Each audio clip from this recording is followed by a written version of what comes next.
Tu fai cosplay? E vorresti creare degli accessori o delle armi? Bene, in questo video vi parlerò di come creare delle props. Ma prima, sigla!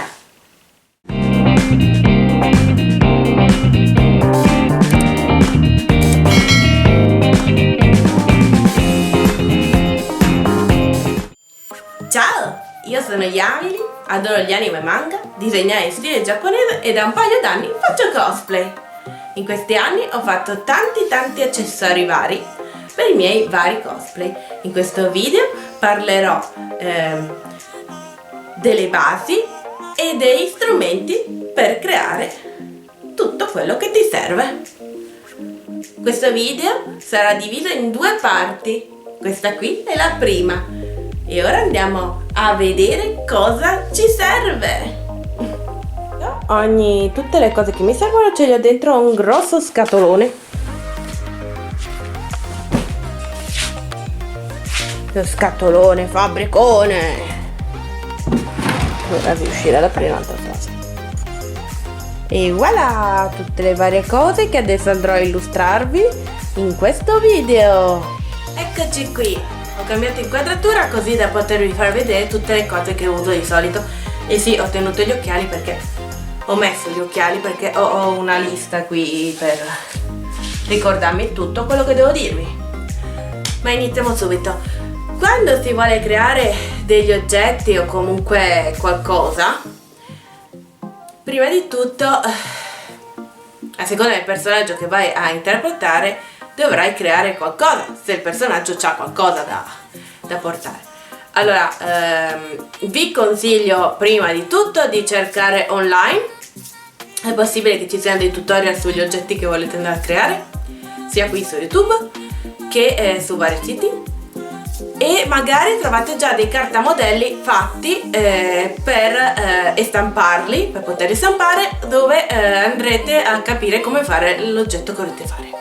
Se no dovrete armarvi giustamente di foglio e matita. E io di solito ora non ho nulla di pronto per fare niente in questo momento. In un foglio disegno l'oggetto in tutte le versioni visibili per capire come è fatto, come dovrebbe essere realizzato, e dopodiché passo a cercare i materiali che vi servono. Ma questa parte la parleremo nella prossima puntata.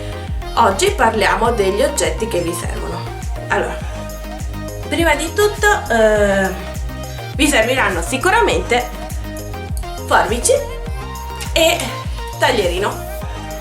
Ma giustamente, come tutte le puntate di Art Attack, vi ricordo che questi oggetti, se siete minori, dovete usarli con i vostri genitori, perché io non voglio prendermi nessuna responsabilità. Dopodiché, questi oggetti sono utili per tagliare i vari materiali che andate a prendere. Tappetino, non tappetino, ma comunque questi materiali li vedremo nella puntata prossima. Altri oggetti che vi servono per costruire le vostre cose possono essere la pistola della colla a caldo. Io ho questa. O molto più comodo, quando dovete andare a sistemare i tappetini e perciò incollare i vari strati o così via, vi consiglio il Bostik, che è molto meglio. Si puzza un casino, ma questa è un'altra storia, e può essere usato meglio che la colla a caldo, perché la colla a caldo, uno, può rovinare il materiale, perciò non è sempre il massimo delle idee, e due, si scolla. Invece questo ne mettete un po' sulla parte che volete andare a attaccare e un po' sull'altra parte, un po' come fosse un velcro, no? E poi andate a appiccicarlo, dopo che aspettate circa 5 minuti. A quel punto lì è instaccabile. Io non mi si è staccato mai niente. Altre cose, strumenti utili sono la carta vetrata, che non ho in questo momento, che serve moltissimo quando dovete andare a sistemare certe cose, tipo il polietilene, è molto utile. Poi altre cose utilissime, questa. No, non è in quel senso lì. E questa qui è una pistola dell'aria calda. Questa qui serve per termoriscaldare i materiali che possono essere termoriscaldati, come il tappetino, quello da yoga o il foam, e il Worbla. Su altri materiali è meglio che non lo fate, se no trovate un buco al posto di quello che vi serve. Ah sì, comunque controllate le temperature e mettete sempre il minimo, perché al massimo potrebbe fare danni anche a quei tipi di materiali lì, come il Worbla potrebbe farti le bolle. Altri strumenti che io in questo momento non ho sotto le mani, il Dreamer, ora vi lascerò una foto da qualche parte. Il Dreamer è un oggetto molto utile, serve per sistemare tutti quei dettagli che non riesci a sistemare con la carta vetrata o vuoi farli meglio. Io l'ho comprato in sconto a dicembre alla Lidl e sono molto contenta e non l'ho ancora usato, perciò speriamo bene di poterlo usare presto. Adesso non ho ancora deciso che progetto fare prossimamente, ma vediamo. Per finire, in questo video parlerò ancora di quello che ti serve dopo aver costruito l'arma. Praticamente dopo che hai costruito l'arma ti servono delle cose per sistemarla e si chiamano colori. Io solitamente uso gli acrilici. Prima di tutto ci faccio un po' di strati con la colla vinilica, che è un ottimo primer se non vuoi comprare un primer costosissimo. Ve la consiglio. Dopodiché potete usare dei colori come questi. Adesso non ne ho molti sotto mano. E poi io ho anche i barattoli come questi tipi qua, che sono molto utili.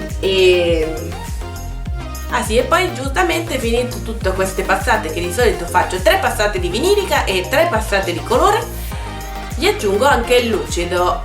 Io in questo momento il lucido non ce l'ho sotto mano, perciò non posso farvelo vedere. Comunque sono tutti prodotti questi qui, che li potete trovare nei negozi artistici, ma anche in quelli di brico. Per dire, qui da me c'è il Self, l'Hobby, il Brico Ok, quelli lì, perché io sto in Piemonte. Non so da voi che cosa ci sia, ma comunque sono trovabili e facili da trovare. Se avete bisogno di consigli sui strumenti da usare, scrivetemi pure qui nei commenti, così posso darvi una mano. Spero che questo video possa essere utile.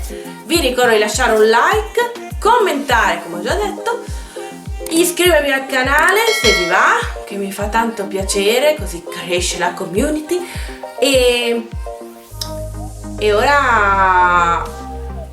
aspettate il prossimo episodio per vedere i materiali più comuni che uso io e gli oggetti che ho creato. E ora alla prossima, bye bye!